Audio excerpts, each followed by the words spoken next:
Ghana, negara yang paling damai di benua Afrika. Tak hanya cinta damai, Ghana juga dikenal dengan budaya yang kaya, keramahan penduduknya, dan sebagai salah satu negara paling stabil di Afrika Barat. Namun seperti kebanyakan negara lainnya, negara yang dipimpin oleh Nana Akufo-Addo ini memiliki sisi gelap yang tersembunyi. Meskipun negara ini dikenal sebagai salah satu negara paling stabil dan demokratis di Afrika Barat, Ghana ternyata menjadi negara sarang korupsi.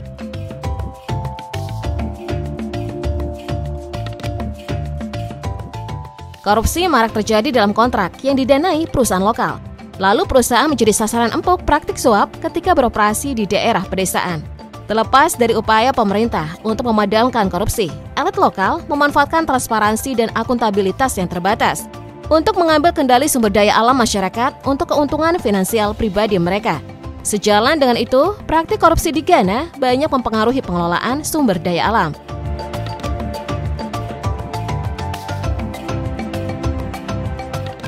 Pengelolaan sumber daya alam tadi juga berimbas pada krisis penambangan emas ilegal yang dikenal dengan istilah galamsey.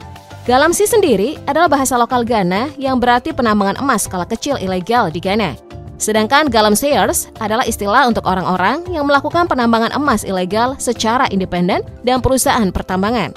Mereka menggali lubang kerja kecil, terowongan, dan pintu air menggunakan tangan.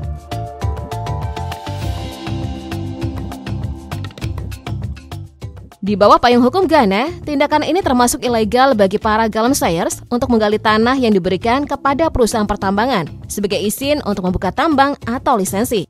Alhasil penambangan ini menyebabkan kerusakan lingkungan yang parah, termasuk pencemaran sungai dan tanah dengan bahan kimia beracun seperti merkuri. Dampak lingkungan dan sosial dari galamsey tidak hanya merusak ekosistem, tetapi juga mengancam kesehatan dan mata pencaharian masyarakat lokal. Selain itu, aktivitas ini sering melibatkan eksploitasi pekerja, termasuk anak-anak, dalam kondisi kerja yang sangat berbahaya.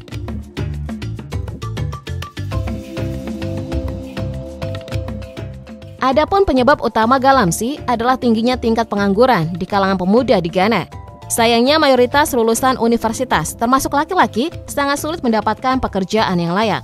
Pun jika bekerja, penghasilan mereka tidak cukup untuk membiayai kehidupan sehari-hari mereka. Selain galamsey tadi, eksploitasi anak dan perdagangan manusia memang menjadi masalah serius di Ghana.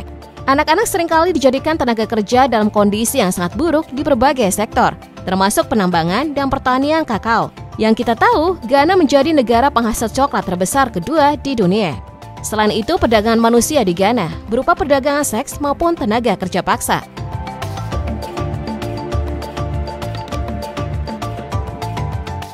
Memang, Ghana merupakan negara asal, transit dan tujuan bagi perempuan dan anak-anak yang menjadi sasaran perdagangan orang, khususnya kerja paksa dan prostitusi paksa. Eksploitasi tanpa persetujuan terhadap warga Ghana, terutama anak-anak, lumrah terjadi dibandingkan perdagangan migran asing. Anak-anak diperjualbelikan secara internal dari pedesaan ke daerah perkotaan, atau dari satu daerah pedesaan ke daerah pedesaan lainnya, seperti dari pertanian ke komunitas nelayan.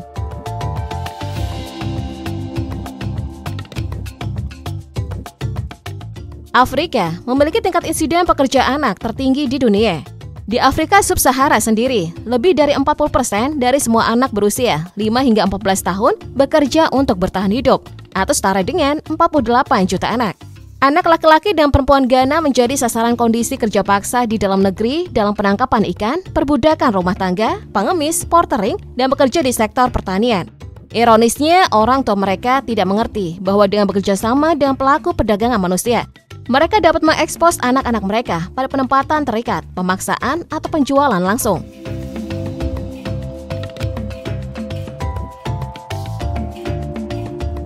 Khususnya di wilayah Volta Selatan, anak-anak bekerja dalam perbudakan agama untuk jangka waktu antara beberapa bulan hingga 3 tahun.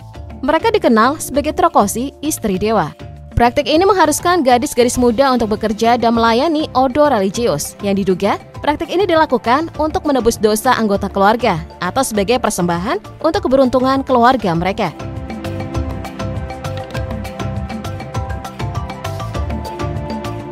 Maraknya eksploitasi ini juga dibarengi dengan kehidupan malam gemerlapnya.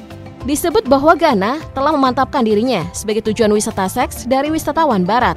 Plus, pariwisata gelap ini dikabarkan telah berhasil menarik pedofil karena Undang-Undang Perlindungan Anak yang tidak cukup serius menangani prostitusi anak di bawah umur. Banyak perempuan dan anak perempuan dari China, Nigeria, Pantai Gading, dan Burkina Faso menjadi target prostitusi paksa setelah tiba di Ghana.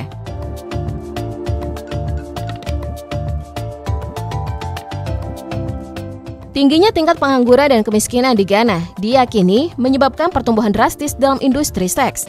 Pengangguran adalah alasan remaja terlibat dalam perdagangan seks. Pekerja seks komersial di Ghana dikenal secara lokal sebagai asawo atau tau-tau. Meskipun ilegal, di Ghana terdapat banyak rumah bordel di sebagian besar kota dan pelabuhan Ghana. Bahkan seringkali berada di gubuk darurat atau gudang tua, dan beberapa di antara mereka bekerja di balik jeruji besi.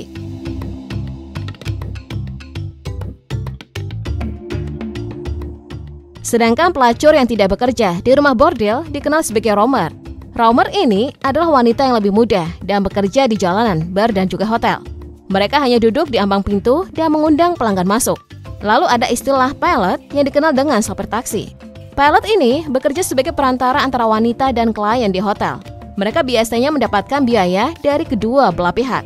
Para pilot ini juga membantu para wanita masuk ke hotel karena sebagian besar memiliki aturan tidak ada wanita tunggal.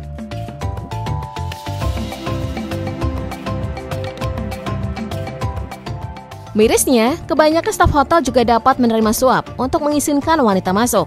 Para wanita sesekali menghadapi kekerasan dari pelanggan atau lebih sering menolak untuk membayar. Pekerja seks ini juga sering menjadi bulan-bulanan dari perlakuan kasar yang ekstrim, termasuk jam kerja yang panjang, perbudakan hutang, kurangnya gaji, resiko fisik, dan kekerasan seksual. Industri seks ini kemudian berefek pada tingginya persentase pekerja seks yang rentan terhadap HIV.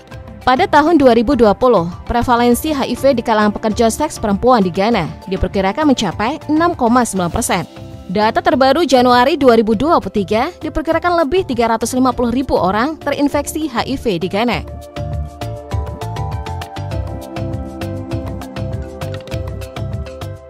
Selain eksploitasi seksual, kehidupan malam Ghana juga dipenuhi dengan penyalahgunaan obat-obatan terlarang.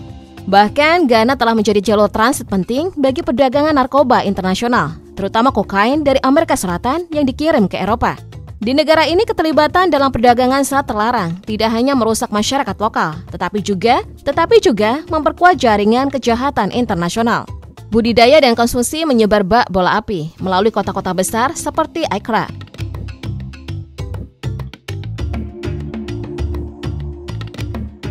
Dilaporkan Ghana sekarang menjadi produsen ganja terbesar kedua di Afrika Barat.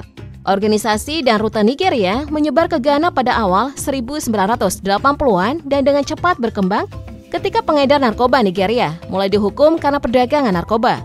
Banyak orang Ghana memulai sebagai perantara narkoba atau kurir di wilayah tersebut dan dengan cepat naik ke posisi yang lebih tinggi dalam sindikat kriminal.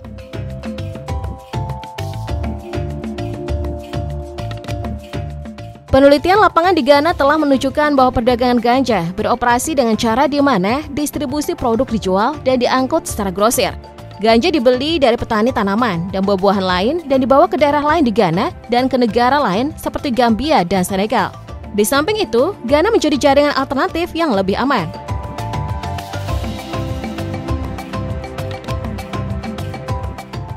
Pada awalnya, zat terlarang ini hanya diselundupkan dalam jumlah kecil. Akan tetapi, seiring berjalannya waktu dan permintaan narkoba terus meningkat, negara-negara di Afrika Barat, terutama Nigeria, Ghana, dan Guinea-Bissau, dipercayakan untuk mengangkut muatan kokain sebesar 135 hingga 145 ton.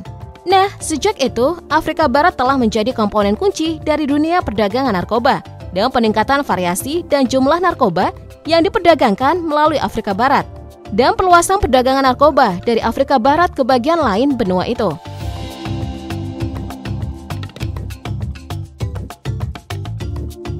Pada Juni kemarin, 2 warga Inggris telah ditangkap dengan tuduhan mencoba menyelundupkan kokain senilai 5 juta euro atau setara dengan 85 miliar rupiah dari Ghana ke London. Sekitar 166 kg saat ini disita di Bandara Internasional Kotoka di ibu kota Ghana, Accra. Dilaporkan bahwa para tersangka dijadwalkan naik penerbangan British Airways ke Bandara London Gatwick.